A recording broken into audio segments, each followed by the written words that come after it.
Those first day of school vibes that I talked about the other day, and how long it takes for some of us to have those wear off. I'm there. It's happened. At about 7:56, I was still bringing laptops and power cords and all of that, setting up the mic. But we're here on time. I started the music on time. I checked 8 a.m. Eastern time. Here we are. 7 Central, 6 Mountain, 5 on the West Coast. We don't forget you as well.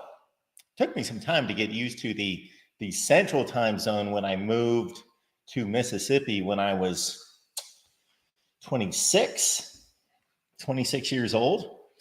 Yeah, and that whole Central time zone. But we're back in the Eastern time zone. Wake up, college football. And wake up, Mark. Wake up, Mark. Besides, the reason we're doing this was, of course, to provide college football programming and discussion. And I always say debate and analysis, but in the morning, we'll stop at discussion. Don't know that there's going to be a whole lot of debate. Don't know if I want to have there be a whole lot of debate, at least out of me. You can do whatever you want in the chat, or analysis out of me at this time of the morning. But of course, we had our community, Voice of College Football community reasons to start this show at 8 o'clock in the morning Eastern time. But one of the benefits was to get me out of bed. Well, to get me functioning. How about that? I have typically been out of bed in time, generally close to it, to get this show off and running in the past. But to be functioning at 8 o'clock in the morning. So that was going to back up the sleep schedule, of course. That was supposed to be one of the big benefits to this, personally, was to back up the sleep schedule. The sleep schedule has basically just shrunk. That's what's happened thus far. So there's still been 4 or 4:30 in the morning on Sunday night leading into our first day at school, our first day of the show on Monday. I've done better than that the last few nights, but last night was probably about, I didn't really take note of it, but we were in the 2:15 or 2:30 range. So, pry the eyes open. The shower always does wonders to a certain extent. It helps to get us there. But good morning, everyone. Wake up. And I'm speaking to myself again. We appreciate you being here at the Voice of College Football. If you are stumbling upon us for the first time in the morning, this is our new look, new show, new vibe. In the mornings, same Mark, same Voice of College Football, same deal for the most part in regards to what we believe in and how we approach college football. Yes, but a little lighter here in the morning. Look at the bright blue, and I actually matched the graphics today. That's nice. I matched the logo, the graphics with the baby blue or UCLA blue color code is what that is. All right, the new entry and the least important at this point, entry to the Big Ten. Sorry, UCLA, you were a bit of an add-on. Be thankful that you are connected to USC. I always thought UCLA to be the oddest or the strangest or the program that intrigued me the most consistently across the country. There are certain programs that intrigue me in certain years. They pop up from time to time, and maybe we'll talk about those teams as we head into the 2024 season. We'll look at the most intriguing teams. So maybe we'll start there and we'll get some ideas from you guys. So in the chat, let me know which teams intrigue you the most. So in recent years, that has been Tennessee, Josh Heupel getting started, That for me has been Mac Brown, North Carolina, getting started there. Does he still have it? And again, consistently it's UCLA, because why don't you win? Why? What is holding you back from winning? It seems to be focus, dedication, determination, mindset, getting everyone on board and coming to a place where you want that to be a goal of the school from the top down to win. So not necessarily anyone at the top of my list this year. Of course, the entry of all the new programs, all the new teams into the new conferences for them, that is going to be intriguing. USC, UCLA, Washington, Oregon, how do they translate to the Big Ten?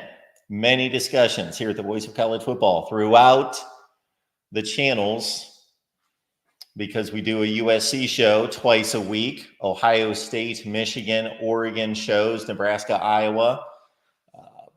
Wondering, okay, is all that arm talent and wide receiver skill in the Pac-12 going to take the Big Ten by storm?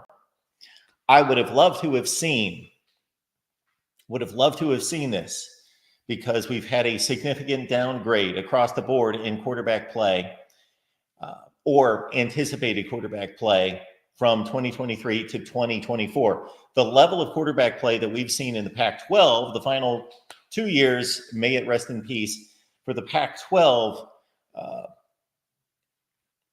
is the best in college football. I remember entering either 2022, 2023, in that range, I was forecasting the best quarterback play to be in the ACC. Jordan Travis, Tyler Van Dyke was coming off 25 touchdowns and 6 interceptions. Let's see, at that point, of course, Drake May was at North Carolina. And if you went through the entirety of the ACC, they were in a tremendous place. You had Mikhail Cunningham at, I'm forgetting his first name. I'm not getting that quite right. Cunningham at Louisville. You had, how quickly we forget, Phil Jurkovec. It took me a second to come up with Phil Jurkovec at Boston College, who's transferred to Pitt, got benched. I don't know what's going on with Phil Jurkovec these days. I don't know if he's out of eligibility. I don't believe so. His first year would have been 2020, but he was young and promising as a original signee at Notre Dame. But the ACC was loaded at quarterback. Now, a lot of those guys faltered or got hurt. There were injuries that year, and the Pac-12 has kicked it in the last 2 years. There is no Pac-12 anymore, and those quarterbacks have gone to the NFL.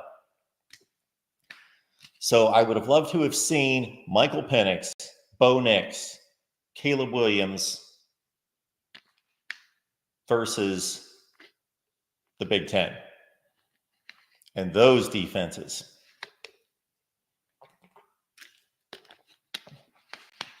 It will be Dylan Gabriel, Miller Moss, Will Rogers, and those guys taking on the Big Ten.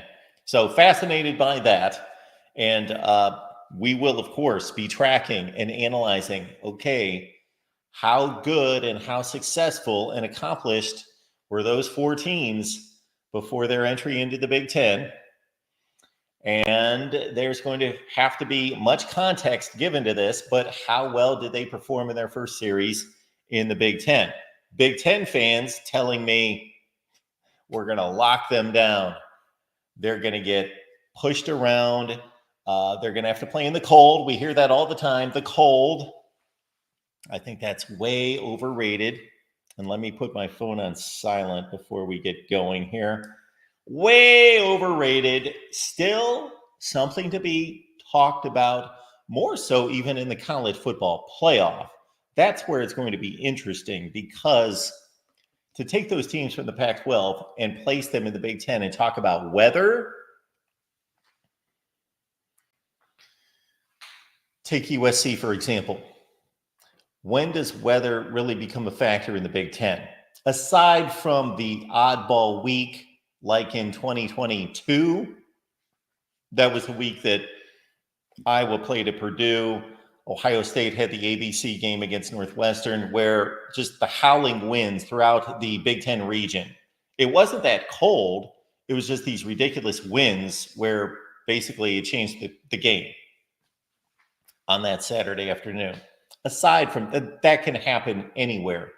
But looking at just cold and then the precipitation that comes with the cold and what it looks like, it's white and fluffy and it flies in the air, and I will no longer see it during the winter. So how often do we see that in the Big Ten? It's usually the last 2 weekends of the season that there's any hint of that going on anywhere. Maybe. Usually in places like Minneapolis and Madison, Wisconsin, first and foremost.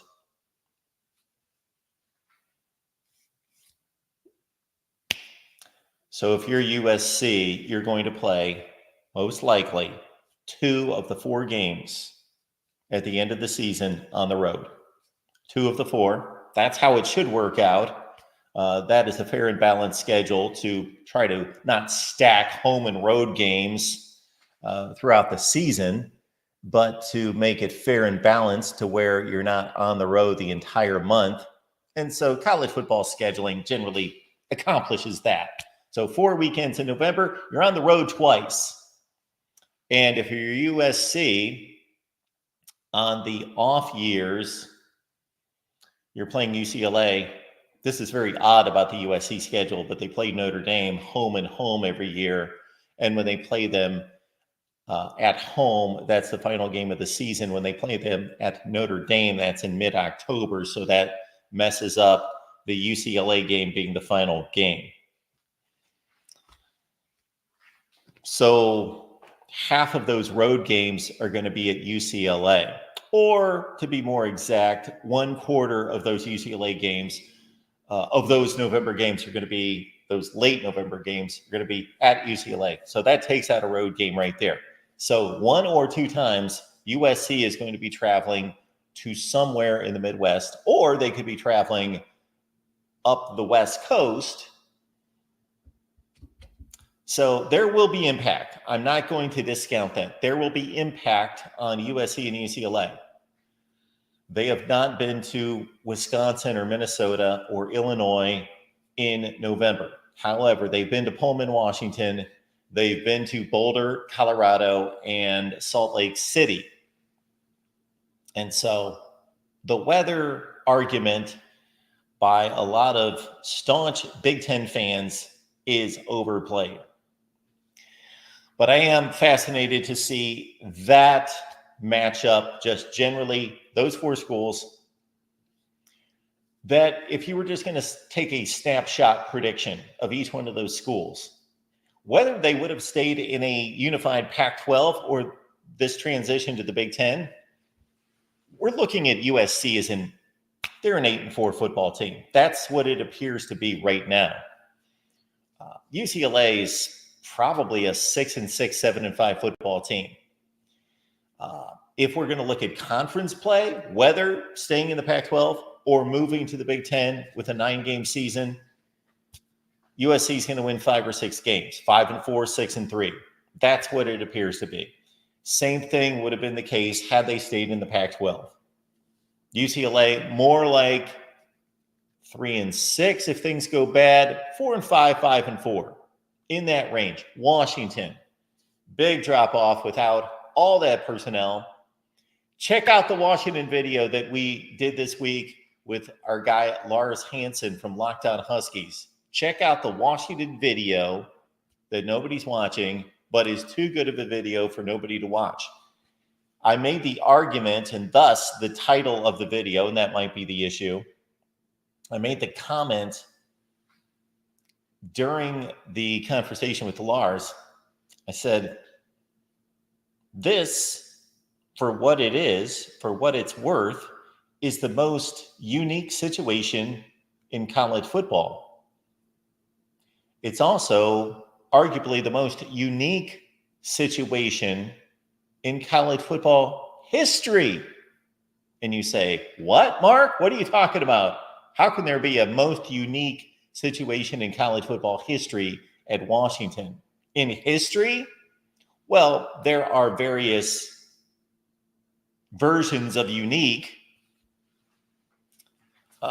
This is where I'm going with that. Find me a situation in which a team had this left shoulder, like for the last month, ever since I moved. I don't know what the heck it is. Anyway, just caught it there for a second.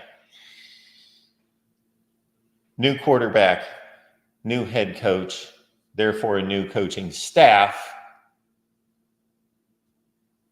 Only 2 remaining starters on both sides of the ball. Everybody's new players all over the place. Joe Moore award-winning offensive line last year, everybody's gone. New quarterback, new head coach, new coaching staff. That's probably happened elsewhere, right? Sure it has. To this extent, very rarely, but new conference.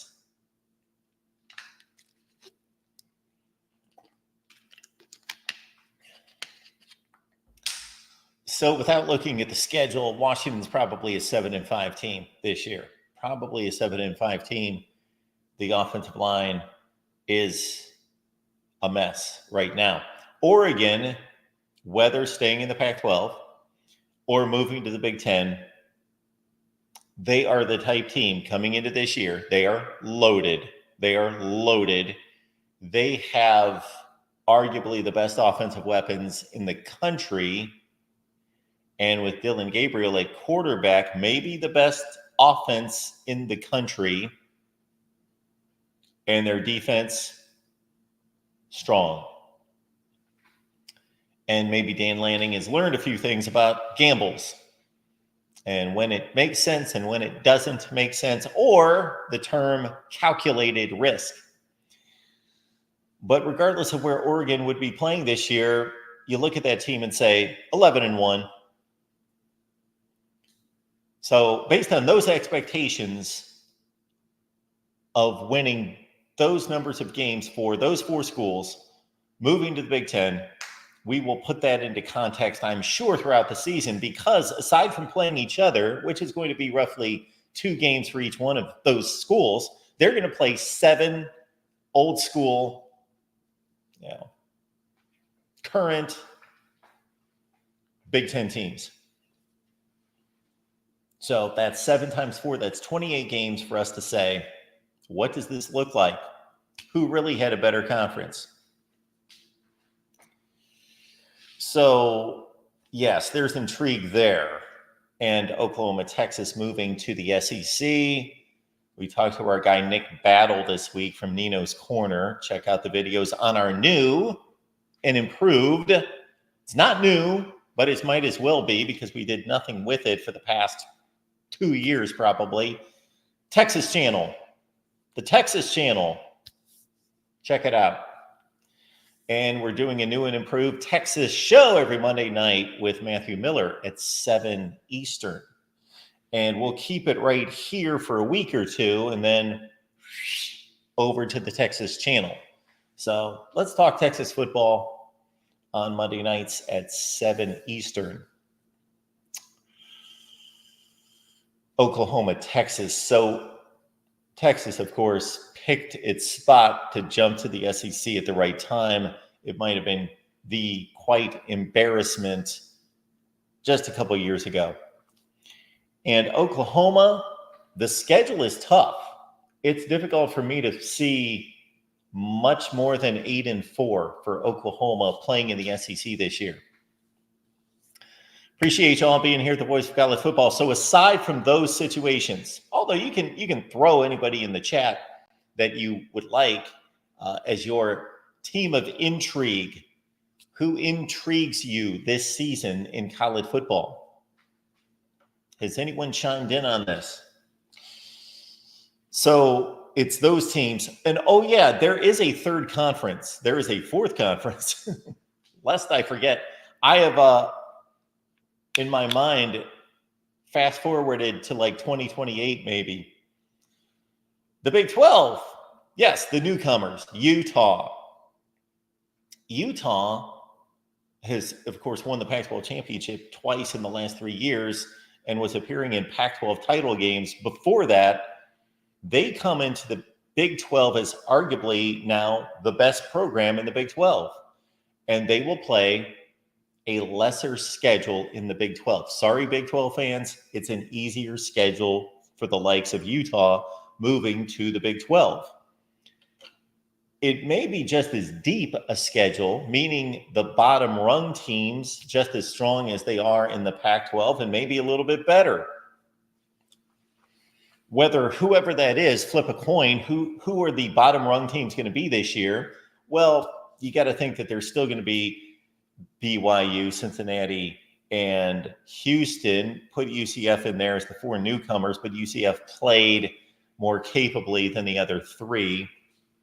That those are still going to be the bottom dwellers in the Big 12 and teams to pick on and get easy wins off of. But that's going to start to balance, and those schools are going to rise and become true members of the Big 12. But you've got Utah, who what I would consider to be the best team in the conference and the best program in the conference. Not by a ton. Oklahoma State's there, Kansas State's there. Arizona State, Colorado. The intrigue of those schools competing in the Big 12, a little bit less for me. The intrigue in the Big 12 for me is more about I can take a pretty good stab at the best teams in the Big 12, starting with Utah, Kansas State, and Oklahoma State. But even those teams are not guaranteed of finishing at the top of the Big 12. The Big 12 is the most competitive conference in college football. It's not close. Not the best, the most competitive. So those are the obvious intriguing situations because you got new teams and new conferences. But anybody else, for any of you, from the top, we've got Ralph here. One day. That's my answer to Mark's question. How many days till I oversleep? 1 day. Ralph gave me 1 day, so I posed a question yesterday. Again, I came with the analogy of the first day at school. First day at school, what do? You've got all the brand new notebooks and the pens and pencils and everything else. You've got the nice little shiny what are those pencil boxes that we used to take to school? And then the book bag and just everything. Maybe you got a new outfit and everything's all set to go. You wake up early, you get breakfast, you do it right. Give yourself plenty of time. And then for some of us by day 3, 4, 5, for some of us, maybe it was later. Maybe we were able to take that routine and live it out for a few months. But at some point, for just about all of us, you're waking up 15, 20 minutes later and all of that. So I posed the question here in the last couple of days, at what point am I going to oversleep? Well, Ralph posted this. He had no faith in me at 8 a.m., just no faith in his guy, Mark. I believe, I'm almost positive because I looked right at the clock on my laptop, 8 a.m., we fired up the music, the graphic, bam. So we're day 4. I'm still good. Still good at day 4. Yes, Ralph sees that right there. There we go. Elvis Nation. Brent is checking in. This is a special visitor. Thank you, Brent. Not that you're a visitor. Brent's here. Even when we don't hear from him, he's here. So I appreciate Brent. We've got the Michigan spring game. Brent's team showing up on Saturday. Still trying to work out exactly how we're going to handle post-game, but somebody will be here with post-game after the Michigan spring game.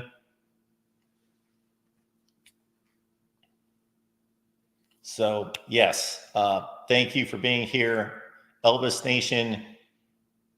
If you're an Elvis fan, that's an obvious choice. Get to Elvis Nation here on YouTube.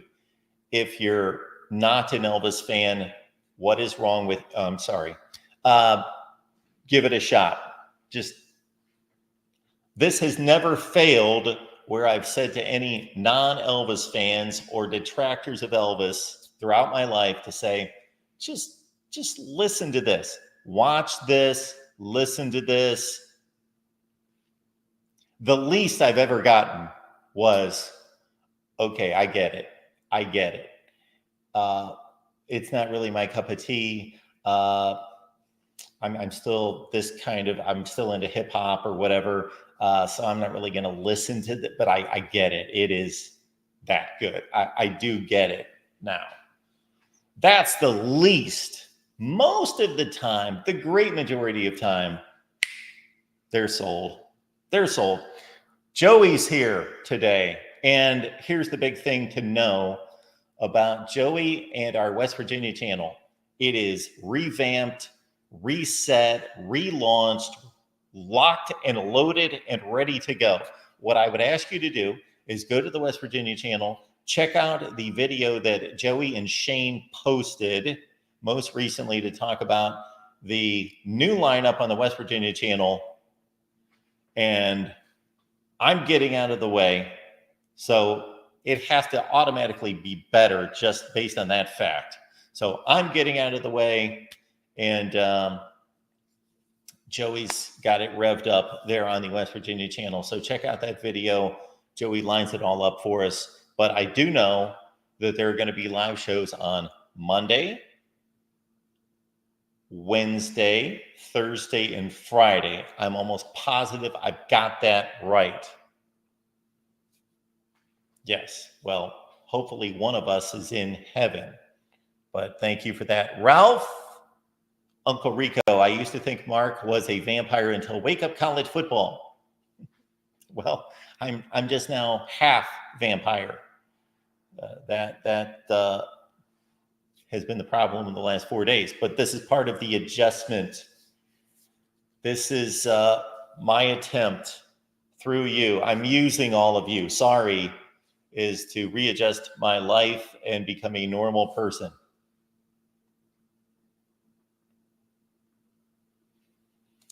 Ralph is telling us that the UCLA fans have scattered. They're gone. They went in opposite directions. Nick is here. Good to see you, Nick. We've got Ralph coming back with that.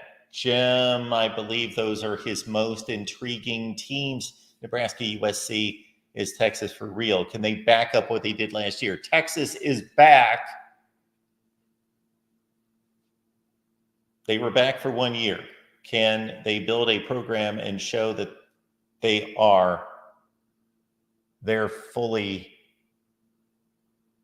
every year going to be Georgia, Ohio State, what Clemson was, Alabama? Joey says, for me, the teams that are the most intriguing this year are Ole Miss, good choice. Mizzou, big year out of Eli Drinkwitz last year. He's got his quarterback and his best playmaker, Brady Cook and Luther Burden back. Oklahoma State, Kansas, and shockingly, Joey says West Virginia. I think those teams will all have great seasons and a shot at winning their conferences. Ole Miss, sure. Missouri, Oklahoma State, Kansas, and West Virginia. I can't disagree with that.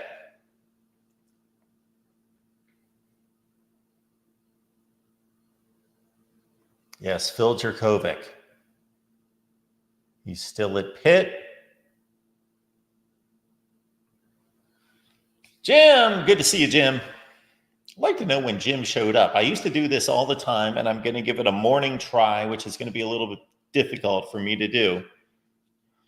So anytime I would see a new name in the chat, I don't do this anymore, but I used to do this all the time. I guess I fell out of the habit. I would always want to know two things. I would want to know, okay, who do you root for? And how long have you been watching? because some people would show up and I'd see a comment for the first time, or the first time I noticed a comment, and they'd been watching for 3 years because they just watched, or I missed their comments. So we're going to give it a welcome here for Jim, Voice of College Football style welcome. I don't even remember how I used to do it. I don't remember what I used to say besides, welcome to the Voice of College Football, Jim. We appreciate you being here. Would love to know who you root for and how long you've been watching. And for whoever commented the other day that me putting my glasses on and off was driving them nuts, sorry. I did say the other day when I answered responses that that's not going to change. What is Keith giving us here? 1 touchdown, 3 not counting to Hail Mary. Quarterback room gets an F. Brown, A-. Oh, this is an Ohio State spring game report card. Yes, and we know how much this is worth. So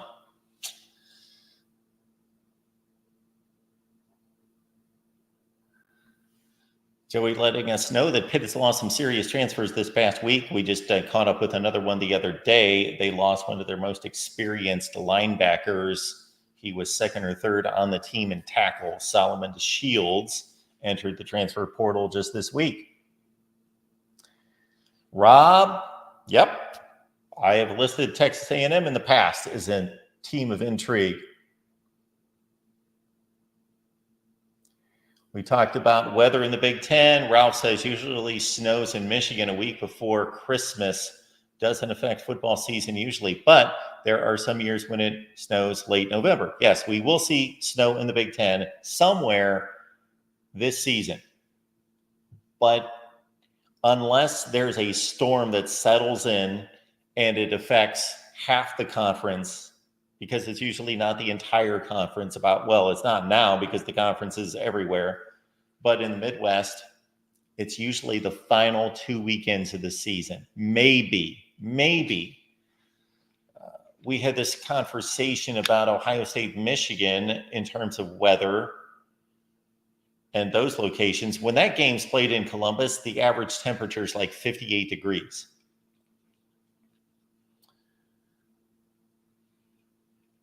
What's going to be fascinating are these home on-campus playoff games.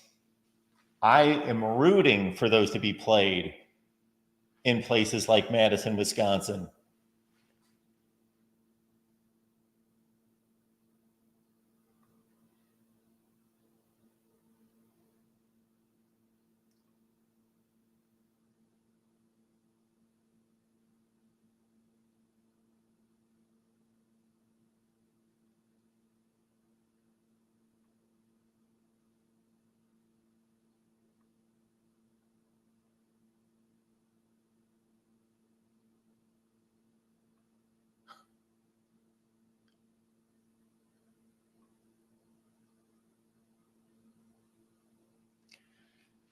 Joey's got the lineup for us on the West Virginia channel. Monday is AI Monday. Joey explained it. I don't remember it. That's why you got to watch. They're obviously going to be looking to AI. I think they're making predictions. Then we have video releases on Tuesday, Locker Room Wednesdays, Big 12 Thursdays, Mountaineers live on Fridays. Good stuff. Does Mark ever sleep? Hopefully it doesn't show that way, but I had people commenting about circles under my eyes the other day, and I usually don't get that comment, so maybe I should rethink this morning show. No, we're adjusting the schedule. So does Mark ever sleep? Yeah, I actually sleep more than people think I sleep. But this week with this morning show, it's been about a 3 to 7 sleep. So I need to do a little bit better than 4 hours. And we will. We will. The goal We have a lot of goals here at the Voice of College Football this year, but the ones that are going to impact me. So we've got a lot of goals about, we launched this show. We've relaunched Texas. We've relaunched West Virginia. We will soon have a new set with decent looking lights and so forth upstairs. And so we've got a lot of goals and a lot of changes here at the Voice of College Football. But for me personally, more sleep and less work. That's the biggest, that is the biggest goal over the next year. Less work. Oh, more money. More sleep, less work, more money. Those are the goals this year. Troy's here. All In is here. Free flowing. Yeah, I was buttoned up that first day and I went through various news stories. I had my notes. I had all the things that I was going to go through and almost free flowing. This is about the rundown. I usually write about 4 things and then I'm good to go. The biggest thing that I have to write down to keep myself lined up, the 2 things have nothing to do with football. The football is free flowing. It's who am I talking to and what is their platform or their site. Otherwise, I'll forget it. Who am I talking to when I've got a guest and what is their YouTube channel or their platform? I always have to put that down. And then the other thing is to remind myself that I don't promote enough. So sometimes I put promote, stars, because I'll go through 2 hours and I didn't promote anything. For example, of course, we've got our West Virginia channel launch. We've got our Texas channel launch, and we've got the Amazon link. And yeah, I got to think that somebody thinks I'm beating this into the ground with the Amazon link. And I just thought it was a perfect example the other day when I'm on Amazon and I'm not using the Amazon link. And I'm buying 4 or 5 items, and then it hits me. Mark, use the Amazon link. That's going to save you $3 or $4. Plus, you got to be a good example for everyone. Not that you would have known, but I can't look you in the eye that way. So I immediately grabbed the Amazon link and I put that in. And I thought I was going to have to go back through the cart process and look up all the items and repurchase. No, didn't have to do any of that. It was already, Amazon kept track of my account, my purchases, had my cart all lined up.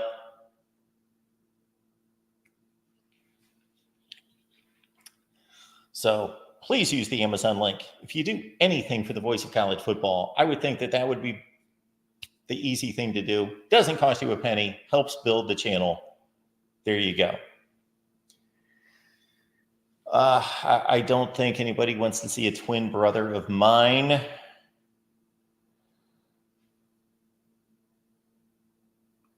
Doug, that is what we're correcting this year.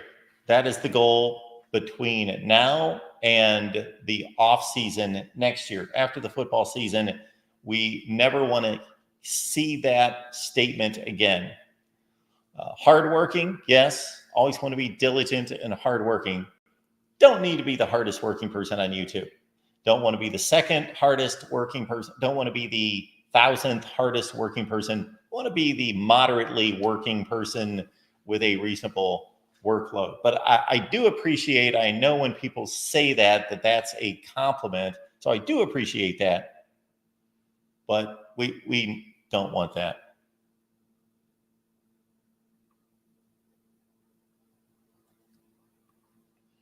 Yes, Elvis would not live in a cave. Uncle Rico, by the way, he shakes his hips, very sexualized. Mark, rock and roll is the devil's music. Uncle Rico joining us from 1956.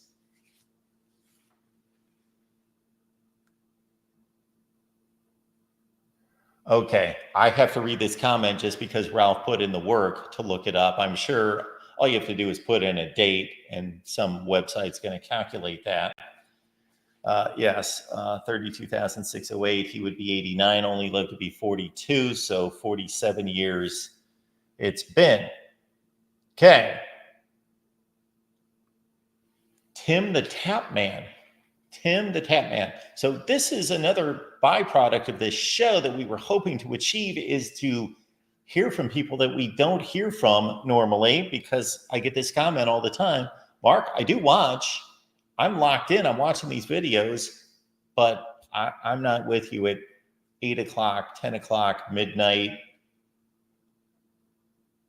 So we don't know what the deal is with Tim the Tap Man, but welcome to the Voice of College Football. Appreciate you being here. Would love to know how long you've been watching, Tim, and who you root for. I wouldn't want to try to guess from a number 11. Boy, it looks like a Boise State jersey. Word on the Huskers. We had our Nebraska show last night with Justin Adams, and we had a conversation that leads us right into some of the headlines here.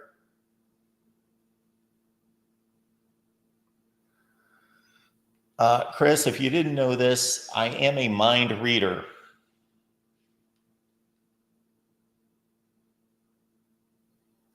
All right. I've practically caught up to the chat. How about that? D-Rock Irish is here. Good to see you. And also Chris Bradford. I gotta say, I was a bit embarrassed of myself the other night internally. One of those things that nobody sees, but you're kind of like, yeah, I should be a little more mature than this. I was on somebody's YouTube channel that you would have no idea who this person is, although they've got a much larger YouTube channel than I do, but they're not related to sports in any way. And I had never watched this person's live streams before. Didn't know that they did live streams. I'd watch their reels, their stories, whatever those are called, those shorts, zillions of those, and was always impressed with this individual. So I jumped in the live stream and I was listening while I was making dinner, had it here on the laptop, and I decided to shoot this guy a $20 super chat, and he never read it. Now, maybe, and based on the number of comments in the chat, it looked like, yeah, he had a more, and YouTube has reconfigured this to where, at least for me, it's difficult to see how many people are watching, not necessarily right now for me, but if I would be watching somebody else's live stream, they've reconfigured the whole page, and I did not know how many people were watching him. I assumed it was way more than watch me, but still, it didn't look like it was some, like, what's the guy's name? Tim Cast, that guy who's got like super chats coming in like it lights up like a pinball machine for the entire time. So I send this guy a super chat, and I only saw maybe two other people send him a super chat, and I just was thanking him for the great content and all of that, and he didn't read my super chat. And I actually thought, okay, that's not why I'm giving the super chat.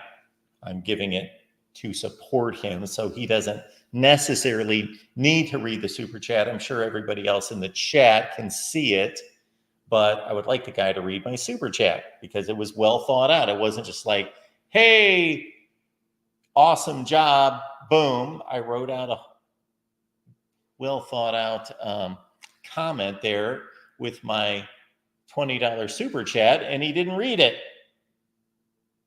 And I thought, Mark, calm down. Not that I needed calming down. I wasn't irate about it, but I just thought I'd like him to read my super chat on the air.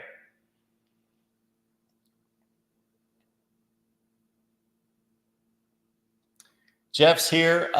Wanted to note also Gerard and Chris Bradford.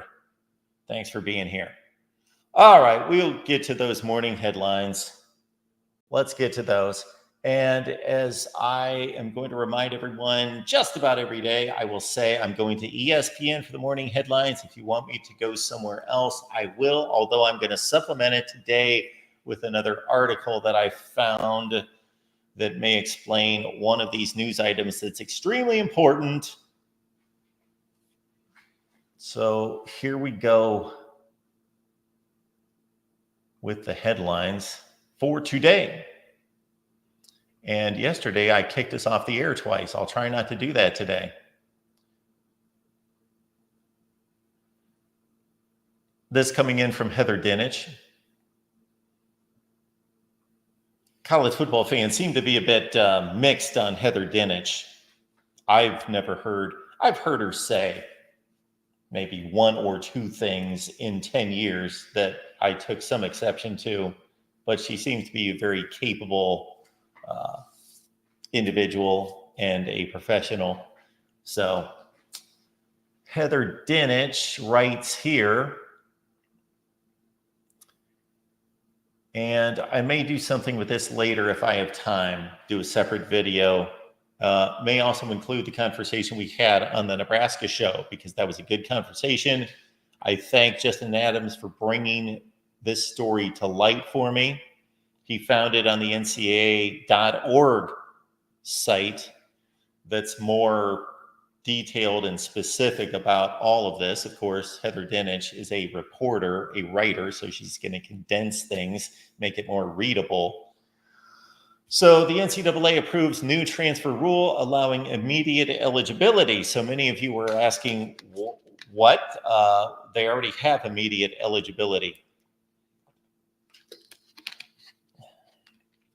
And in a practical sense, you were basically right.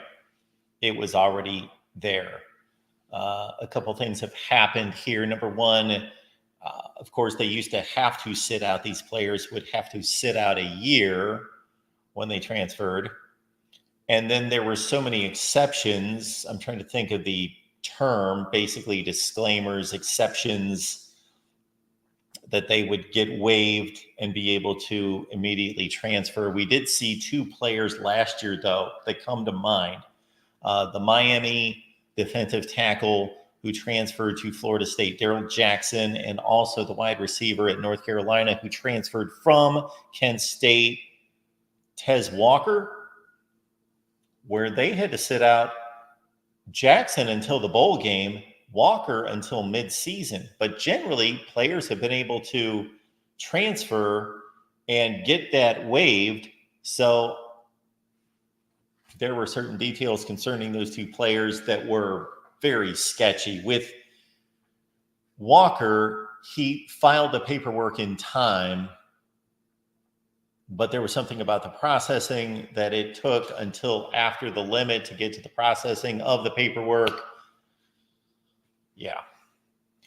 All right. So there are other places in this where it gets more interesting, because based on the title, you would think, who cares? It's basically the same. But anyway, so the transfer rule will allow all undergraduate athletes to transfer and play immediately if they meet specific academic requirements. The decision is not final until the meetings end on Thursday today. The rule still needs to be formally approved by the NCAA's executive board Monday, but that is expected to be a formality. Okay, immediate eligibility to any athletes who have transferred during this academic year, including the football players who entered the transfer portal Tuesday and during this window. And I'm going to read something here at some point, whether it be in this article or the next one we go to, that I was actually, for the first time in I don't know how long, in reading anything about NIL or the transfer portal, I read something that I agreed with and was a step in the right direction. So they've got to be eligible academically and be making progress toward graduation. The legislation will not limit the number of times an athlete can transfer, and there are still 2 transfer windows, but they can't transfer mid-year and play for a second school in the same season. Although the new rule is tied to academic progress, some in college athletics have expressed concern about the long-term implications for graduation rates. So before we get to that, let's consider how many guys have we looked at this week. And again, we do our transfer portal update at 3 p.m. Eastern time, that they're listed as Kentucky wide receiver Raymond Cottrell. Well, he never played for Kentucky. He transferred from somewhere else, Texas A&M, after the season, went to Kentucky, never played for Kentucky, only siphoned from the Kentucky football program food and gear and housing and workout facilities, and now he's off to somewhere else. So that I'm on board with, because that was the core of my rant the other day. We didn't see this before. I don't remember. I'm sure it happened. But we're seeing, I'd guess, 20 or 25% of these players that are transferring or in the transfer portal did not even play for their current team. They worked out with them for a couple months, but they had already transferred. Okay, Dan Lanning chiming in here. One of the questions we have to ask ourselves is, what point does the degree still matter? I think it's going to make it harder and harder if guys become multi-year transfer guys for them to actually have a college degree. If you graduate, there's a lot of times it makes sense, change schools as many times as you want if you graduate. But on the same note, if somebody's changing schools 3 times, I'm wondering what their progress towards a degree really looks like. I think that's something everyone should probably have some awareness of. Someday I'm going to sit down, and I don't pretend to have the cure-all for all of this, but I'm going to sit down and kind of work through my best scenario in terms of trying to maintain some legitimacy and credibility to a college education and classwork and the academic requirements, maintaining those while doing the inevitable, and that's paying the players. Paying the players. Previously, the NCAA's one-time transfer rule allowed athletes to play immediately at the first school they transferred to, yes, but then they had to sit out a year if they transferred again, or apply to the NCAA for a waiver to compete immediately, which usually had to do initially with a hardship, if you could prove some kind of hardship, but then basically anything became a hardship. In December, the NCAA proposed this policy in reaction to a West Virginia judge's ruling intended to stop the organization from enforcing its bylaw, barring athletes from transferring multiple times and playing right away. The NCAA agreed to terms on a preliminary injunction that runs through at least the end of the academic year.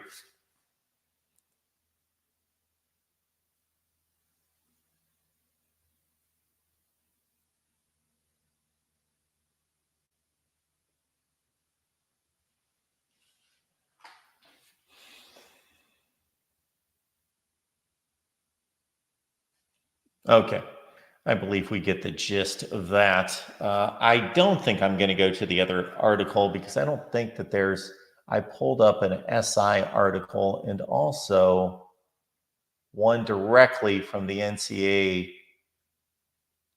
website. No, this is dealing with NIL. So we did want to get to this. Man, all of this talk about the transfer portal and the NIL and all these rules changes in the NCAA, it really drags down what's supposed to be a happy Good Morning show, doesn't it? All right, but we are committed to look at the headlines. So our next look here deals with another ruling that came down yesterday about NIL.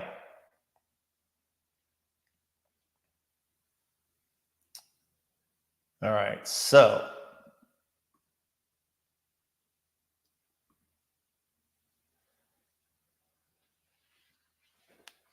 Division I Council approves NIL reforms, permits schools. Get off there. Permits schools, assistants. Yeah, I can't read the headline because of this stupid thing. All right, that doesn't matter. We'll get right to it. Let's see if we can cut to the chase here. Under the new rule, paragraph 2, which was introduced by the council, member schools would be able to increase NIL-related support, including identifying NIL opportunities and facilitating deals between student athletes and third parties. So at the crux of this, we have school involvement.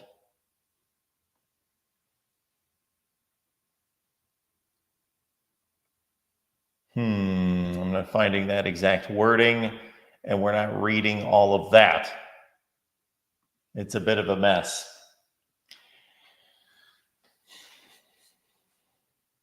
Basically, anything NIL related, unless it's extremely specific to specific situations, this is wide open now. You would really have to intentionally try to break some rules to break rules. The schools are now allowed to be involved in the NIL process. And have they been involved? Of course they've been involved.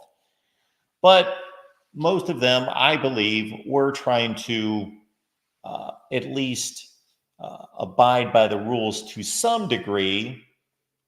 But of course they were getting involved, and there was inducement, which has since been ruled to be illegal. To enforce a rule against inducement is illegal, that inducement's fine under our laws, and that therefore you can entice a player to your school based on NIL.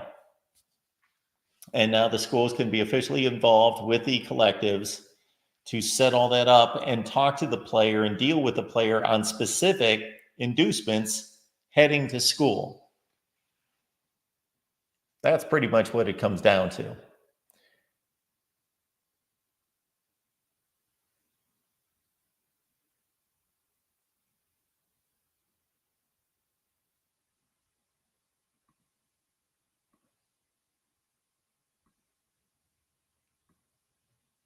All right, now we get to the rest of the news day and see if there's anything else out there. Well, we're going to stay in the sad column. What happened here? Albany NFL draft hopeful A.J. Simon dies at 25. Former Albany defensive lineman A.J. Simon, who was hoping to be selected in next week's NFL draft, has died at the age of 25. Cause unknown. The U Albany football program was deeply saddened to learn of the passing of former student athlete A.J. Simon. I don't want to mispronounce his first name. Albany said in a statement posted to X. Tremendous young man, even better teammate. He was a role model both on and off the field, serving as a pillar to this program over the last 2 years. All right. Well, we certainly don't want to, nor can we conjecture about what happened there, but that's sad. A life cut short at 25.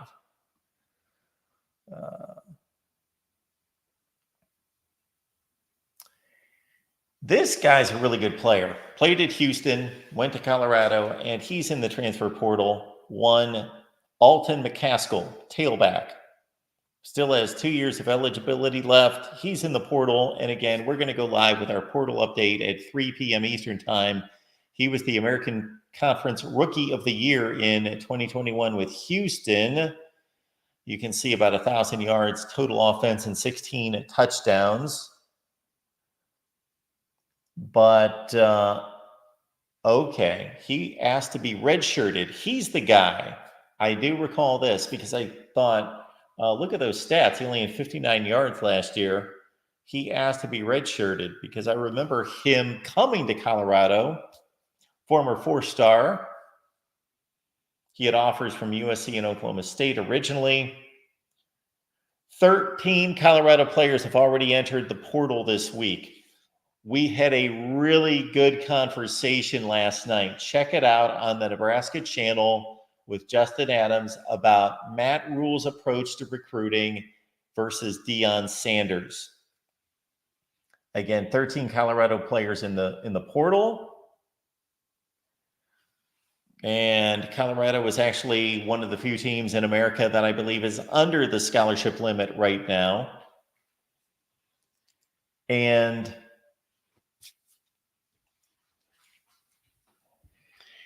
if I can recall a few statistics, this is crazy, but Matt Rhule and Deion Sanders were hired the same month, December of 22. Since then, Matt Rhule has visited, does anyone want to take a guess, since December of 22? So it's been a year and 4 or 5 months that Matt Rhule and Deion Sanders have taken their respective jobs. How many high schools has Matt Rhule visited, and how many schools how many visits has he made? I think they're all encompassing, meaning camps and otherwise. The number of Matt Rhule high school visits, how many high schools he's visited. Now, he may have visited 3-4 different players at a particular high school. How many high schools has Matt Rhule visited since December of 2022? And how many recruiting visits has he made off campus? Does anyone have a guess? Anyone?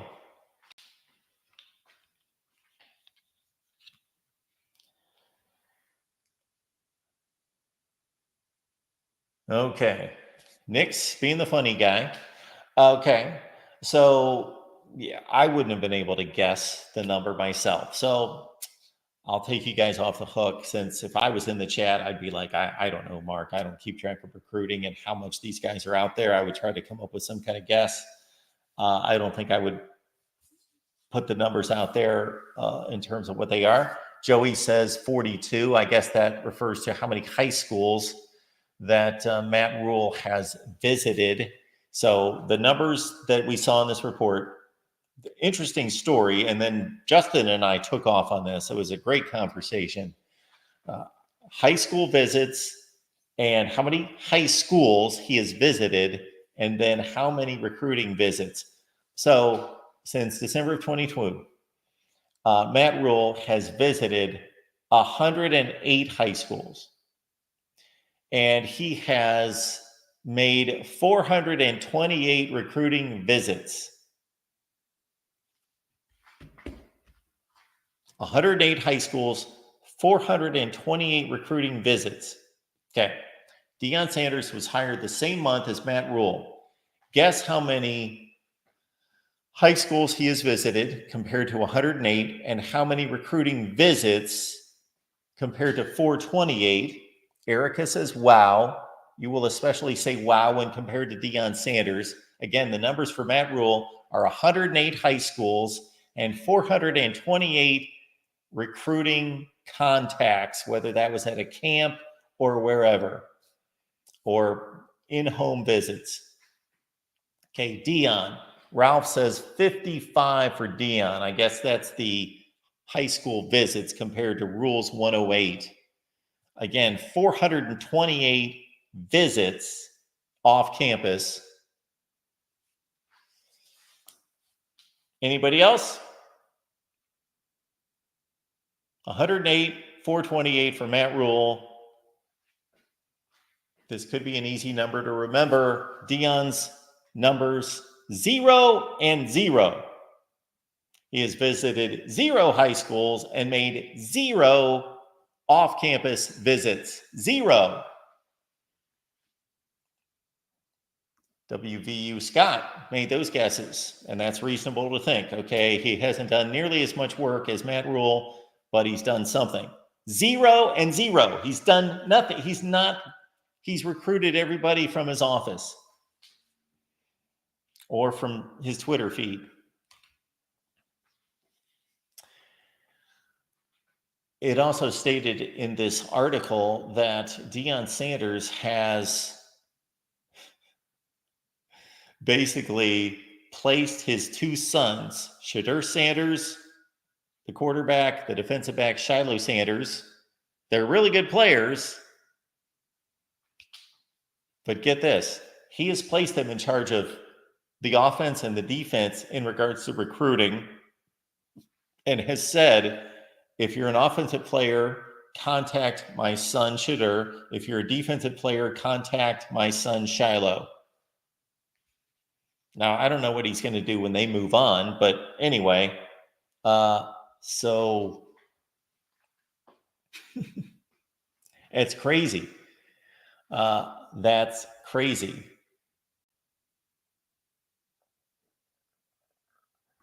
Would love to have Matt Rule on the show. That would be a great conversation. I would say that when I went to Big Ten Media Days last year, Matt Rule impressed me more than anybody else. So we went into the conversation, and I won't try to recount all of my talking points, because when you see those kind of numbers and you understand high school football recruiting,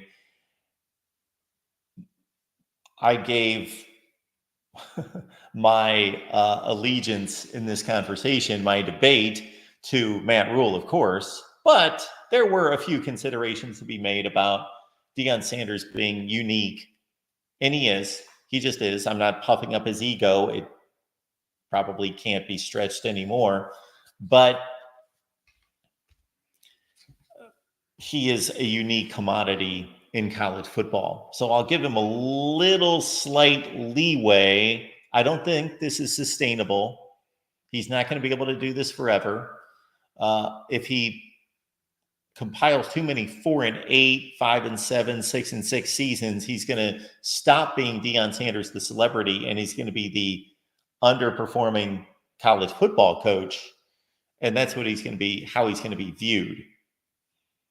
There are all sorts of great all-time players that took up another role within sports, and that luster wore off after a couple of years, and then they started to become evaluated based on the job that they were doing.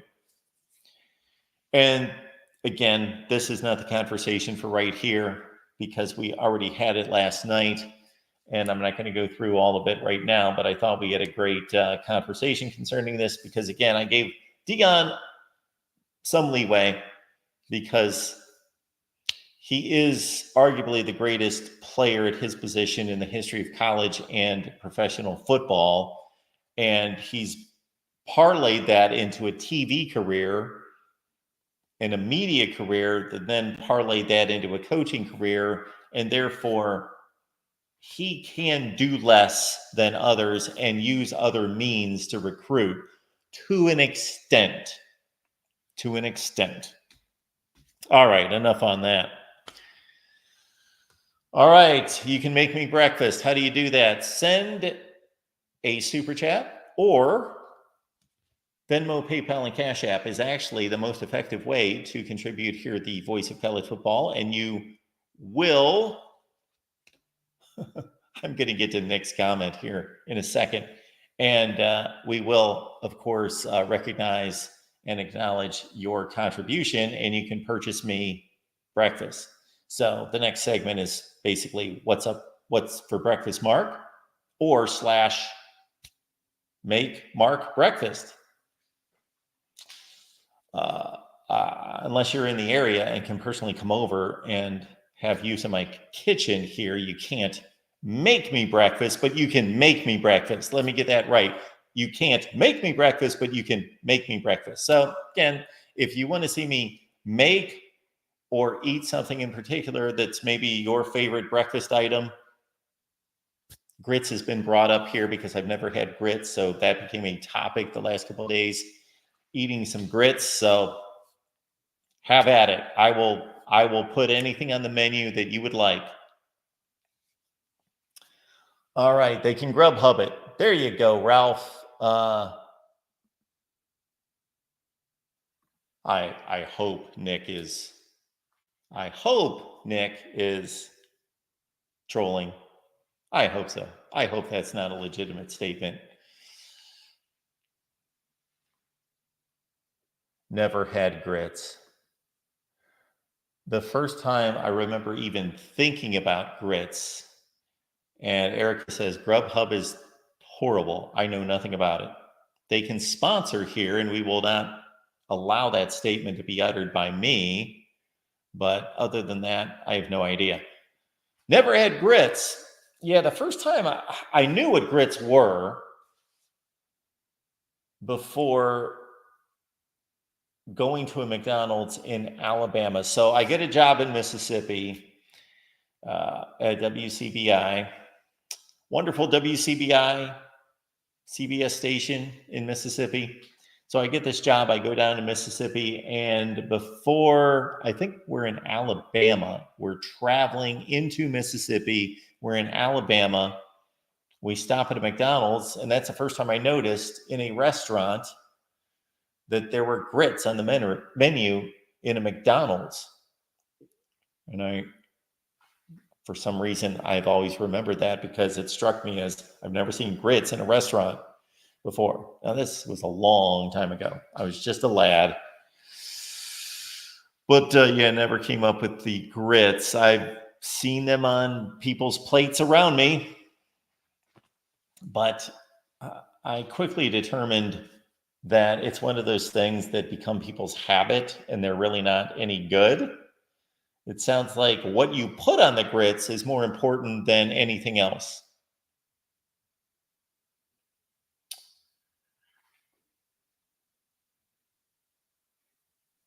That's like cheese or brown sugar, whatever you put on grits.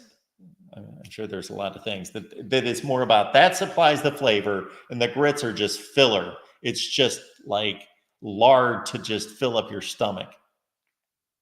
That doesn't necessarily entice me. Moose is here. And Moose, I don't know if you got my message the other day, but I can never respond to you in the chat by your handle because I have no idea how to make that lightning bolt. I guess I've got to go into the emojis, get a lightning bolt. But you know how if I'm going to respond to Troy in the chat or Erica, I just put the @ sign, and then as soon as I start to type in their handle, it'll populate, boop, and I got it.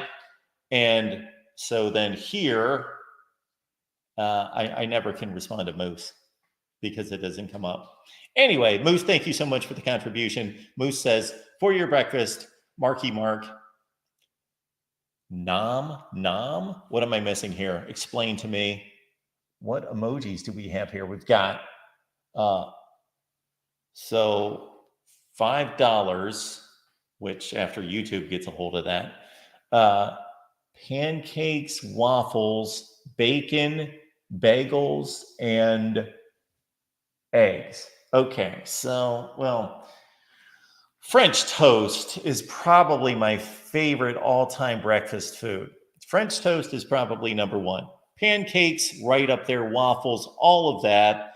Take me to a Waffle House at any point. I'm good to go. And speaking of working and living in Mississippi, that's when I got acquainted with Waffle House. I had no idea they existed. So we went to the Waffle House on many occasions, but I've not been to a Waffle House in a while. It's been a few years. I think I went to one in Texas a couple of years ago. Questions are coming in about breakfast now. Erica asks, Mark, do you prefer sweet or savory for breakfast? Okay. We've talked about this a little bit the last few days. So there is the what do you want? What do you like for breakfast versus what do you think you should have for breakfast? Two entirely different things. So for the majority of my life, that was basically what do I want for breakfast? And that was sugary cereals, pancakes, waffles, all of that. But over the last several years, it's become more like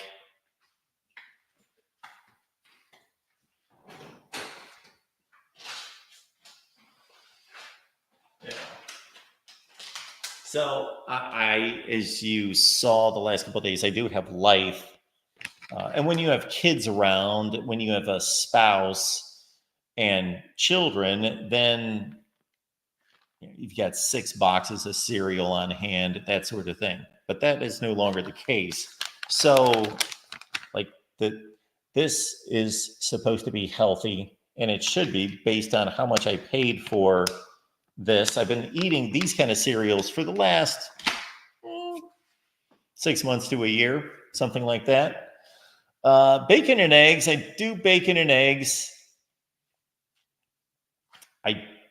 I made bacon and eggs probably almost every day for 3 or 4 years, and then got sick of. Just one day, I was like, I'm sick of eggs. So I've not had eggs very often. I know I need the protein. My buddy Keith tells me all the time, protein. And he is a machine when it comes to nutrition. And I'm trying to get more in that lane. So trying to be healthy.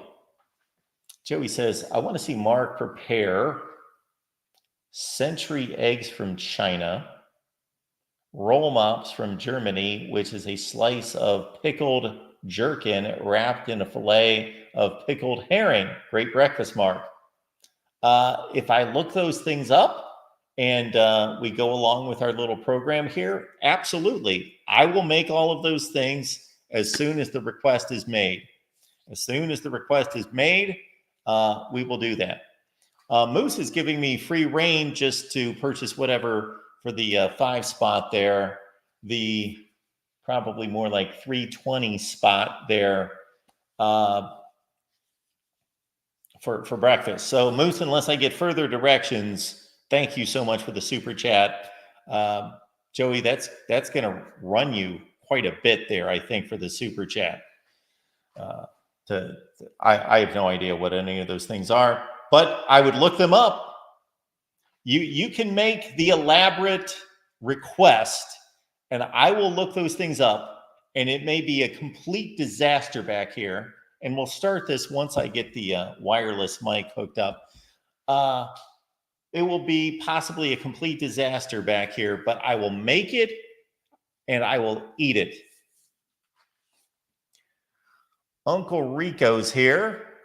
Whoa, hang on just a second. Uncle Rico, kegs and eggs. Okay, so the eggs, I got that covered.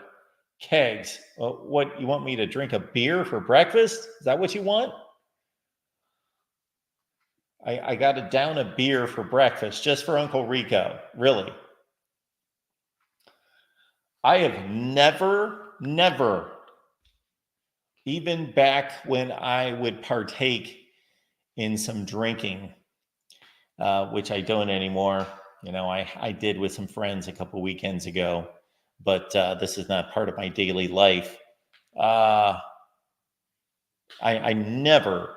Now, when I was married, she would have alcohol in the house, but I never did. So, Uncle Rico, seriously, you're going to make me buy a brewski and then make some eggs. Is that what I got to go with? If you've got a certain choice, then there's probably a way to maybe do a little beer batter on the eggs. I don't know. Is that a thing? Is that out there as well? Tailgating before the noon games. Peer pressure.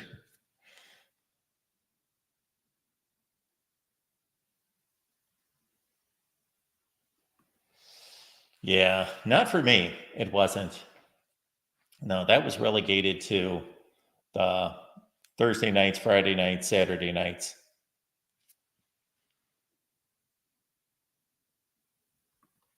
Doug says, have chickens also, and free range eggs are the best. I believe I'm there with you. I have been purchasing the free range eggs for the last couple of years. Once we all became aware of all this stuff. Moose, thank you so much for that. Moose, appreciate you. Super sticker from Moose. Oreos for breakfast. I've had Oreos for breakfast many times. Unfortunately, I have no cookies in the house. I do have 2 half-gallons of ice cream, which I purchased a couple nights ago, and I have restrained from. I've eaten like a couple bowls a night, so yeah. So it's still around, but there's very little left. And then we'll see how long I can go before I buy any more sugar. Going to try to make that a few days at least. But I have not had an Oreo in probably a good 6 months. I've had a lot of Chips Ahoy. I explained this the other day, and this is probably really stupid of me, but I compared the sugar quantity in Oreos versus Chips Ahoy, and it was like 2.5 to 1. So I thought, you know what? If I'm going to load my veins with sugar, I might as well make it like 2 or 3 times less if I enjoy the 2 style cookies the same. So I've done that. Cold pizza. Yes, I agree, Moose. When I get pizza,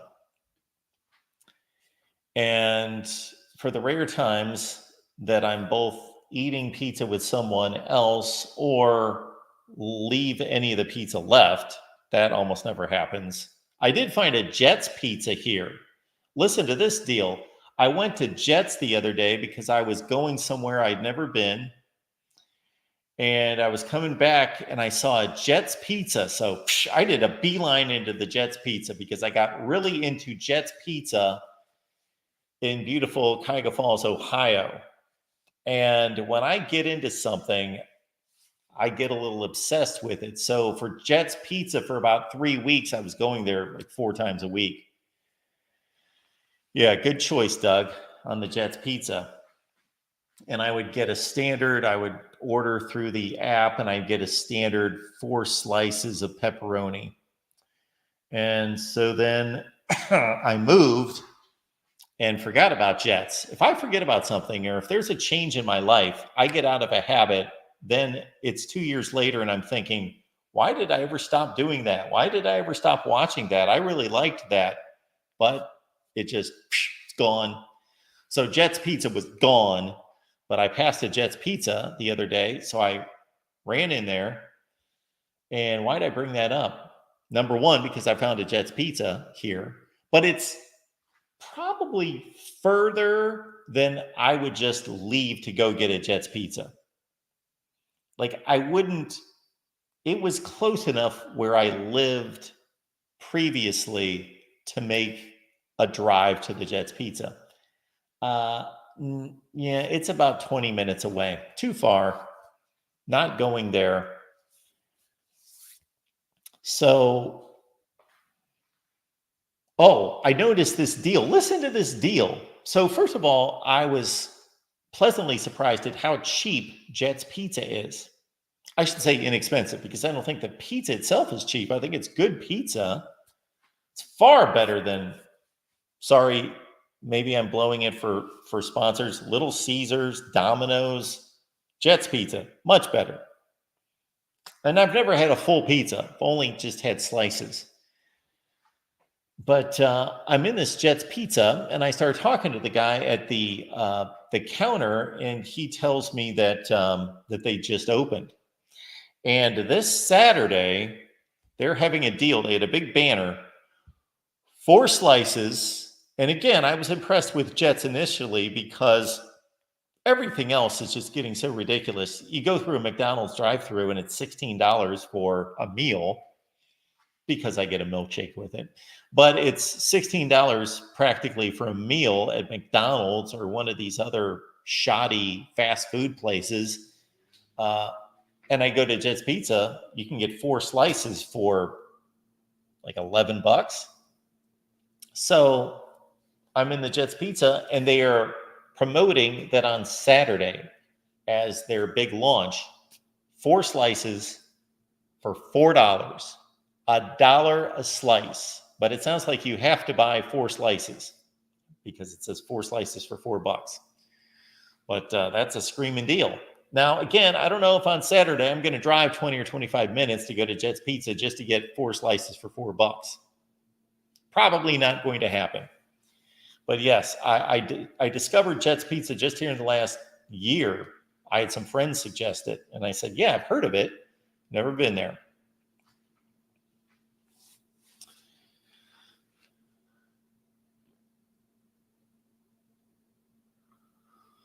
Don't be bad-mouthing McDonald's. I'm going to bad-mouth McDonald's, but on the other hand, I have given them way too much of my money through the years. That used to be my favorite. Now, when I say it was my favorite, I was like 11 years old. When it was my favorite, I had to go to McDonald's every Sunday before the NFL games. We'd leave church. I'd go home with my dad.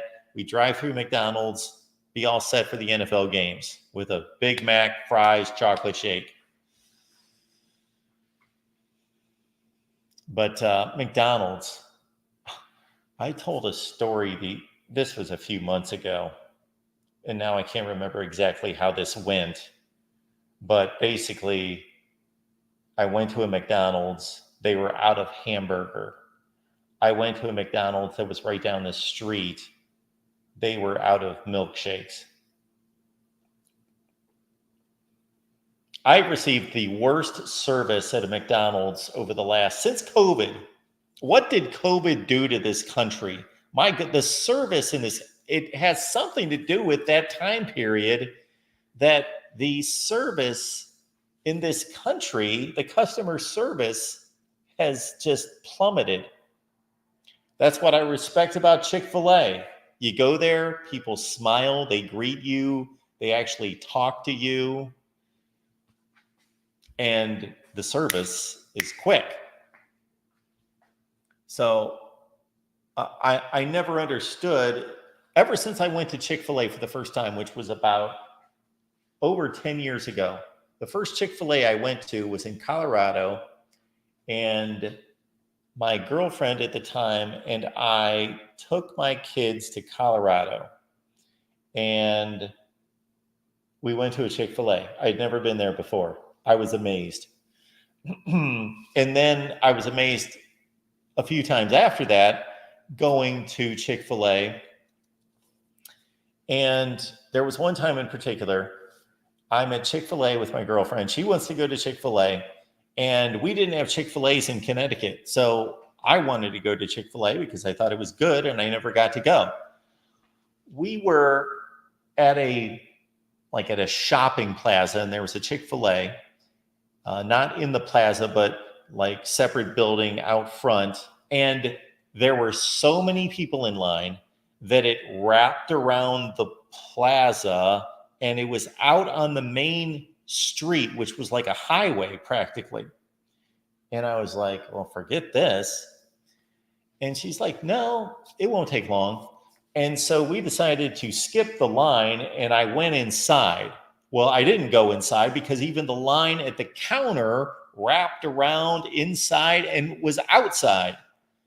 And I thought, oh, this is going to be a fiasco. We're going to be here forever. I looked at my watch and I timed it.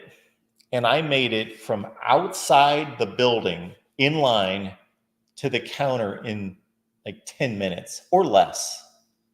I was astounded. I could not believe how quick it was. Now, I did go to a Chick-fil-A right before I left Ohio. No. That was here. I went to a Chick-fil-A. The last time I went to a Chick-fil-A, I was surprised because they made me, was that a Chick-fil-A? Yeah, they made me wait. I'd never experienced that before. And in Cuyahoga Falls, Ohio, I went to Chick-fil-A pretty often. Yes, they're very nice. Everyone's respectful. They can speak. They're outgoing. And they stand outside in like 12-degree weather, and they're still cheerful. I've done something at Chick-fil-A that I've never done anywhere else at a fast food place, and I've tipped them a few times.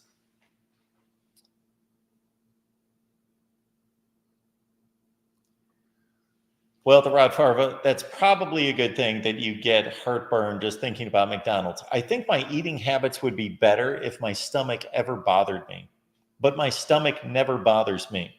So some people will say that McDonald's smell is captivating, and of course, many of us have a tie to our past, our childhood, and so there's something about McDonald's that, yeah, if it's done right, so it's got to be fresh.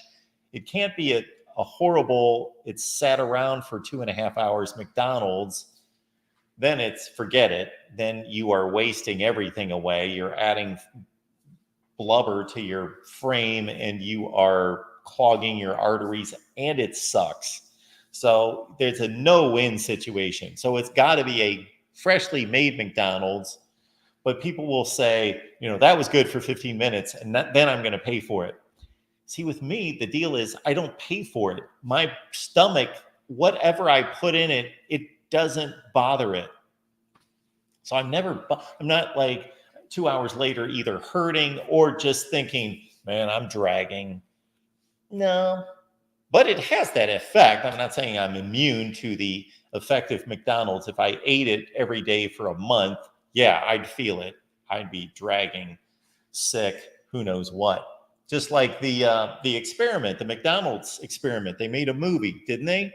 Well, there was the movie about the making of McDonald's with a famous actor. Was it Michael Keaton? Was in that movie about McDonald's? And then there was also a movie about a guy who ate McDonald's. Yes, supersize it. That's another thing that gets me every time. Supersize it. Sure. And then I eat half the fries and I'm like, yeah, I don't want the rest of them. Usually. But if they're made correctly, then I will eat all the fries. What do you guys think of Five Guys? First time I had a Five Guys was in Washington, D.C. That was probably about 15 years ago. And I am a big fan of Five Guys, although it's very strange because their fries, to me, don't taste good, but they're made perfectly. Like the texture and the making of the fry is just right, but I've got to have ketchup. They're not like a McDonald's fry where they just taste good. That's for me. P. Digits says he's had Five Guys once and never again. Wow. I can't imagine. All right. So we missed Erica's super chat. Thank you so much for that, Erica. We appreciate it. Your thoughts on cashiers wanting tips for pressing a few buttons. So as soon as I went off on customer service, yes, Erica's right in step with me on this one. I think the tipping culture is out of control. It is. It's out of control.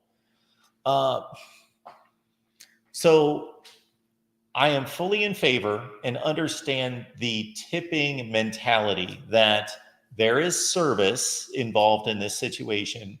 And there's service in all sorts of situations out there that don't involve tipping. So there are people working at jobs that are serving the public, but there's no tipping involved. But when it's some kind of direct food service, then somebody came up with a bright idea, and it just favors the restaurant business, the industry, to say, you know what, we're going to pay our employees less than everybody else pays them, we can save a ton of money, and they're going to make most of their money on tips directly from the customers. So not only do we gorge, that's the wrong term, gouge, thank you, gouge, I don't know who I was thanking, gouge the consumer for a $50 meal that probably cost us $12 to make, we are going to make it customary for them to tip. And the first time I came across tipping was probably when I was 16, 17 years old and started to go out on my own. And it was a 10% deal. And that was a long time ago. But 35 years ago, 10% was a pretty standard tip. And again, I do understand the mentality. So I'm not against tipping that either I received adequate customer service here. I've been at this restaurant for an hour and a half with my friends, and we've ordered this and ordered that and asked for that and extra napkins, and they've done a decent job. So I'm going to tip X amount, or they've been extraordinary and they're nice and friendly and courteous, and they've immediately brought whatever we've requested. I'm going to tip more. That there is a correlation between quality of service and tipping. I don't think that that's necessarily the case with most people's mentality now. Most people's mentality is, I feel pressure to tip, and so I'm going to tip more than I probably should. This service really wasn't that good, but they're still going to get 18% of my money on top of what they're already getting, even though the service wasn't any good. But what Eric is getting at is, you can walk into a Jersey Mike's, for example. You're going to Jersey Mike's. They're making you a sandwich. You're not seated anywhere. You're not being served. You're standing at a counter. You're at a fast food place. They wouldn't want to have it be called that, but you're at a fast food place, and it's right on the keypad, tip, and they give you all these options. And now they start at 15%. So the tipping culture has gone from 10% being standard to 15% at some point a long time ago.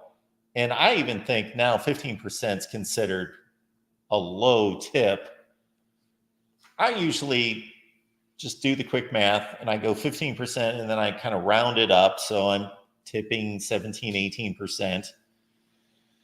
And that has more to do with it than the actual quality of the service. The tipping just goes with the math, and okay, then round it up. I'm not going to give them $3.58. Okay, here's $4. Yes, and we could come up with more examples, I'm sure, Erica, of ridiculous situations where there have been even more egregious tipping situations than that I've come across, that I thought, seriously, this is a tipping situation? Like, what is going on here? Yes, it's out of control. It is out of control.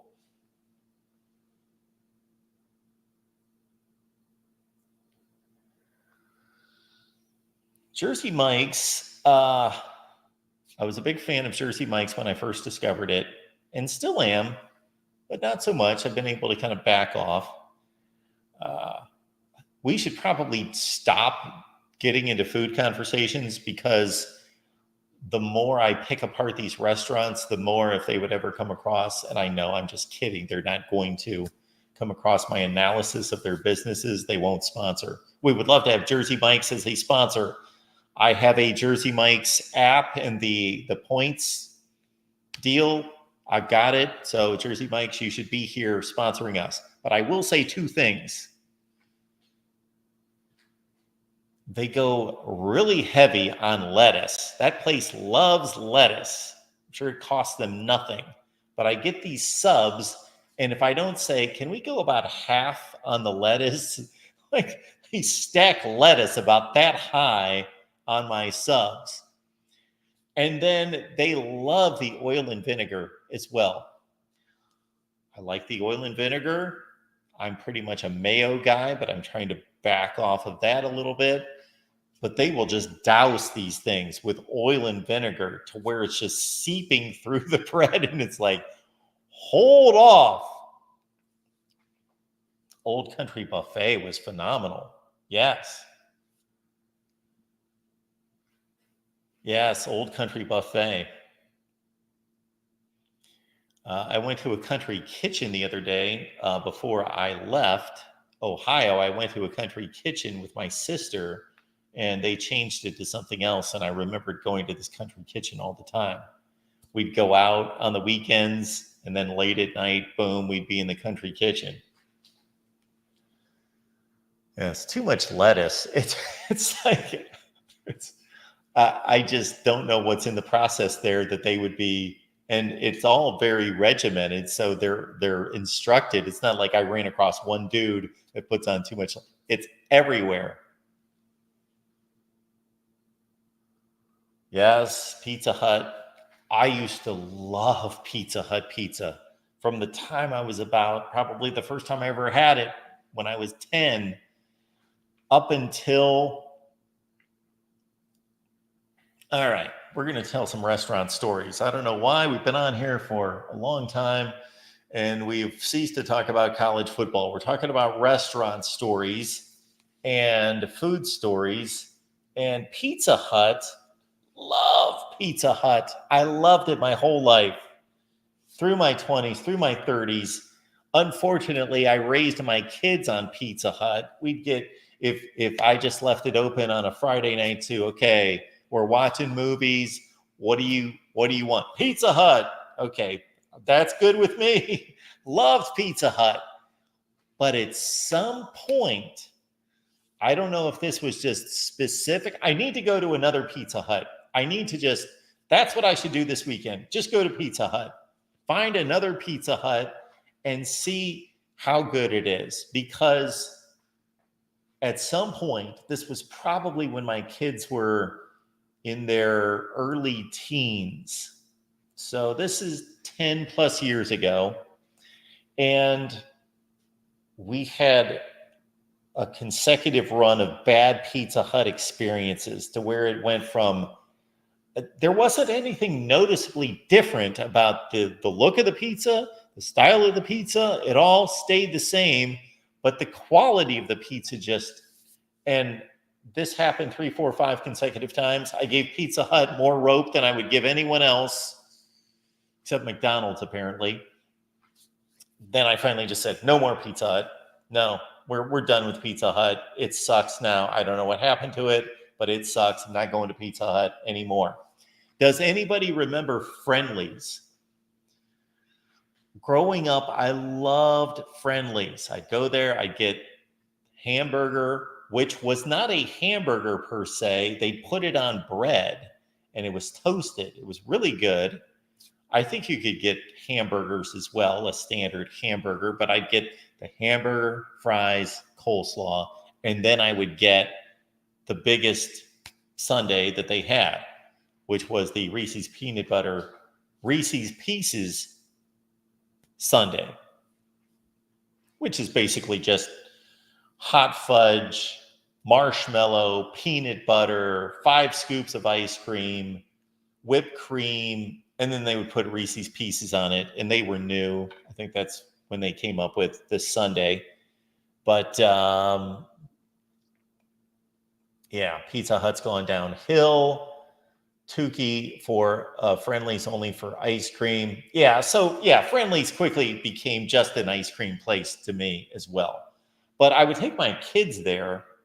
We'd go to Friendly's. They loved Friendly's. I liked Friendly's. At some point in life, I determined though this is a ripoff because you can make this yourself, you know. But anyway, and who screws up ice cream? Can you really screw up ice cream, hot fudge, marshmallow, whatever you like on it with whipped cream? Can that really be screwed up by anybody? So the same thing happened with Friendly's. We would go to these Friendly's, and especially the one in Connecticut in this particular location that shut down. later. We would go, and the service was horrible. The place was dirty. the counters, the tables were always just full of stains and needed to be wiped off. Again, the service was horrible. The size and portions of the ice cream and the sundaes would shrink and shrink and shrink, and the dollar amount would go up and up and up. And at some point, I was just like, I had had it. We had a particular experience, and I told the kids, we are banning friendlies forever. No more friendlies. We're done with friendlies. And I held to that stance. No more friendlies. They'd bring up friendlies. No, we're done with friendlies. No friendlies. We'll go to Dairy Queen. Then I was with my daughter, and all these friendlies in the Northeast, they died. They shut down. There was a token friendlies about a half hour from our house, not the one that we would go to, but there was a token one that survived. And my daughter and I were out. She was in high school, so this was 7-8 years ago. And we hadn't been to Friendly's in a long time, but we were out shopping, and we passed a Friendly's. It was fairly late at night, and we both just had this thought that, let's go to Friendly's. Let's have some ice cream at Friendly's like old times. So that's the last time I went to a Friendly's.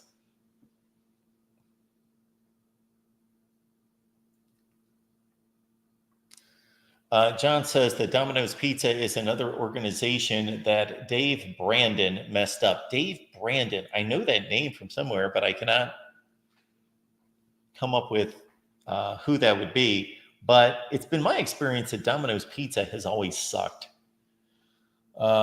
Toys R Us. Yeah, what happened to Toys R Us? I guess the internet, right? I don't know. Joey, yeah, Little Caesars. When they first came out, when Little Caesars first came out, or at least came to Ohio, I worked at a grocery store, and there was a Little Caesars that opened up in the same plaza right next to us. And I loved it. The crazy bread, oh, this is phenomenal. Now you start to eat some better pizza, and you realize Little Caesars isn't the best. But if you want a pizza for $6, you can't beat it in terms of it's like getting basically maybe a high grade frozen pizza from the store, and it's $6. So I don't have a problem with Little Caesars, but there was one right down the street from where I lived last, and that was too convenient. And I got into the habit of going down to Little Caesars once or twice a week and grabbing a pizza. And yes, no, thank you.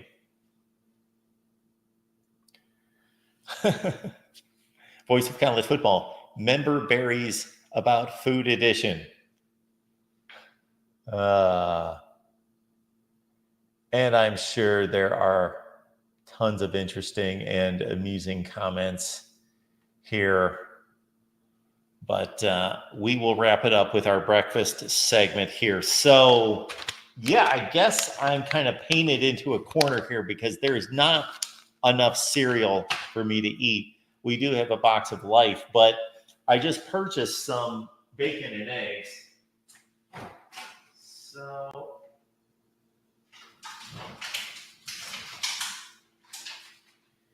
I think it's the bacon and eggs day here at the Voice of College Football. And again, if you've missed the explanation on the cooking segment that may or may not last, we got a wireless mic here. It was what I would consider to be a pretty good deal, and it was recommended. And so we will hook up the wireless mic over the weekend, and we will fire up the stove in the future. Hopefully on Monday. I'm not promising anything. I've learned not to promise. But bacon and cage-free. So somebody will be happy with me. I don't know if that means free range. It may not. All that stuff confuses me.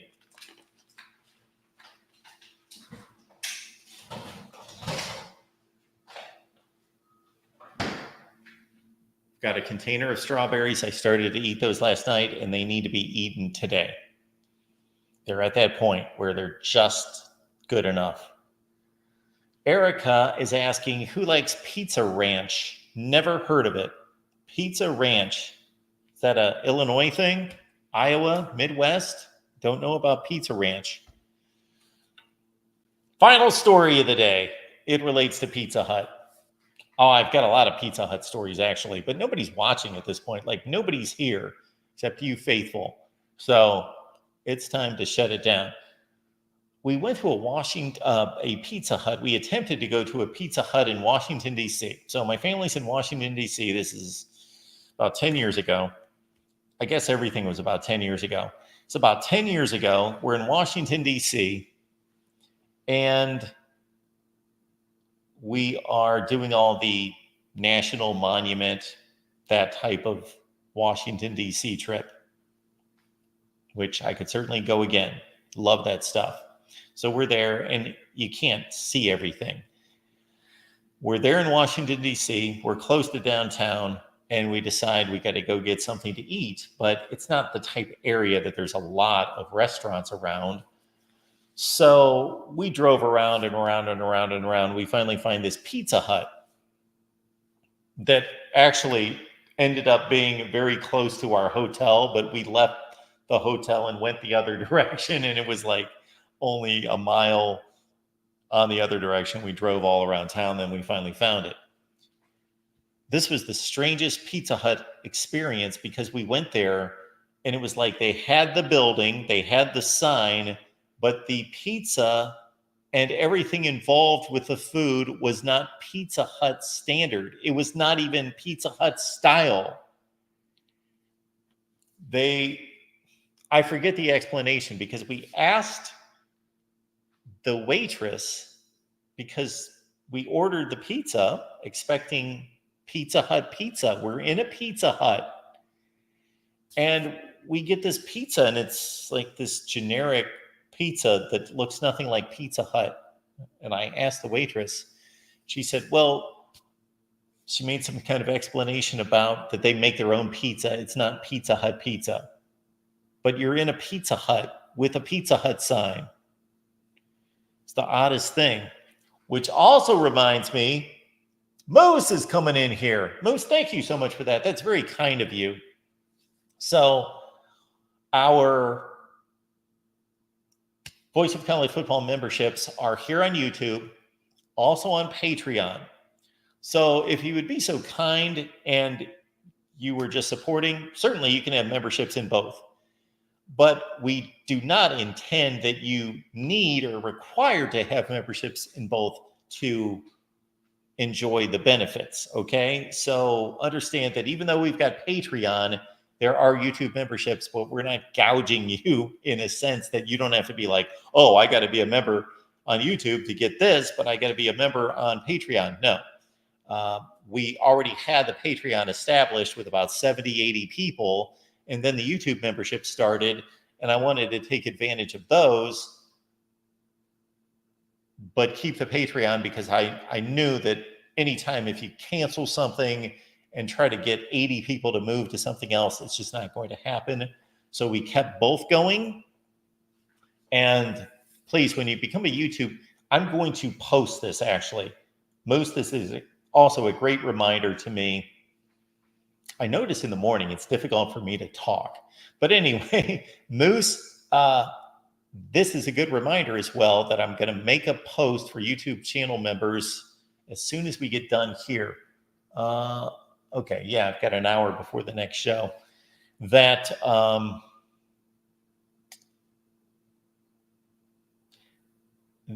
there are certain benefits that aren't automatic, because I explained this during our State of the Voice of College Football show, that I was creating content that wasn't necessarily being consumed. So I am here for requests. So that's part of the YouTube membership and the Patreon membership, requesting content. So you get the community there, one video / live stream by request each month. That's part of the deal. So just want to make sure you know that. All right. Thank you for that, Moose. That's very kind of you. We appreciate that. And again, everything that you will get with the membership, and I'm going to send out that notice because the way Patreon's set up, that notice gets sent to the people that join Patreon, but unless I remember to send it for YouTube, you're not going to see it. So you're going to see it on the community page here on YouTube. We appreciate Cliff being here as well. And here's my last food story. So again, Moose, thank you so much for that. That's very kind of you. I got to say, when things like this happen with Moose, Erica's sent in some super chats and others. I don't take that for granted in any way. That certainly touches my heart, Moose. That's very kind of you. Very kind of you. So here's my other generic food story about a generic food that's supposed to be a brand name food. I told you about Pizza Hut. The first Dairy Queen I went to, and it's very close to the Alabama-Mississippi state line. So I get the job in Mississippi. I'm in Alabama all the time. We go to Dairy Queen. So this is my wife at the time and I, and at least one of our kids. The other one might have been on the way, somewhere in that range. So a long time ago. My daughter, my precious daughter, is 24. So this is roughly 24 years ago. And we go to this Dairy Queen, and I get an M&M's Blizzard. Pretty standard order. I get the M&M's Blizzard, and there aren't M&M's in the Blizzard. They're just these like chunks of chocolate, like these generic M&M's. And they taste totally different. And I asked the person at the counter, I said, this is not an M&M's Blizzard. And they said, yes, this is our M&M's Blizzard. And I said, these aren't M&M's in the Blizzard. And they said, no, they're not. We don't use M&M's. I said, well, you're calling it an M&M's Blizzard. And he said, yes, but we use these other chocolate pieces. He said, call it something else. They're not only just saying generically M&M's Blizzard, they have the brand name logo on the front of the counter, M&M's Blizzard, and up there, they'll put the actual logos with the little copyright seal on it, the little insignia that says, okay, that's a Butterfingers, that's an M&M's. They had all of that. And I said, you have the brand name. And I know I'm talking to the wrong person, that this guy has nothing to do with it. So I thought that was rather strange as well. That's a catchy name, Uncle Rico. They should have gone with that. Like, it was just like, what? Like, I would have even somewhat understood, we have M&M's Blizzard. That's what we call it. They're not M&M's, but they're in the style of M&M's. But to go to the point of using the logo and the actual, it's the whole M&M's brand. Yeah. All right, folks, like Joey is saying, I got to get some work done as well. We're going to be back actually in just an hour on the Oklahoma channel with Parker Thune from KREF Sports talking Oklahoma Sooners. I believe their spring game is on Saturday, so we will preview that. And then we'll be back at 3 p.m. Eastern time with I built this banner for a reason. I might as well use it. 11 a.m. Eastern time, Oklahoma Live, 3 p.m. Eastern with the transfer portal update. And then at 7, we've got Jordan and Tiger Paw Craven with Clemson Live. And then at 8:30 tonight, forgot about this till just a few minutes before the show, 8:30 tonight, Tony Altimore and myself getting together live with TV ratings. Now, we did a big series on TV ratings. Tony, though, has compiled ACC Network and SEC Network ratings. I've not seen them. I'm sure I'm going to have many questions and responses to those television ratings that are not easy to find or secure. ACC TV ratings, try to find them. You won't be able to, I don't think. The SEC as well. So 8:30 live tonight. And so it's a full day again here at the Voice of College Football. We appreciate you being here for Wake Up College Football. If you have any suggestions about the show, besides Joey trying to shove like very odd types of eggs and jerkin down my throat, please submit those. And we want to make this the show that you want it to be every morning. I've got a 3-day weekend. Therefore, the Voice of College Football is a 3-day weekend. Am I going to be working? Yes, I'm going to be working. But this show has a 3-day weekend. So no Friday show. We'll be back on Monday for Wake Up College Football. It's great to see all of you. I'm going to check the chat one more time. Don't want to miss anything. Thank you, John. Again, we'll see you at 11, 3, 7 with Jordan and Tiger Paw Craven, and 8:30 tonight. Have a great day.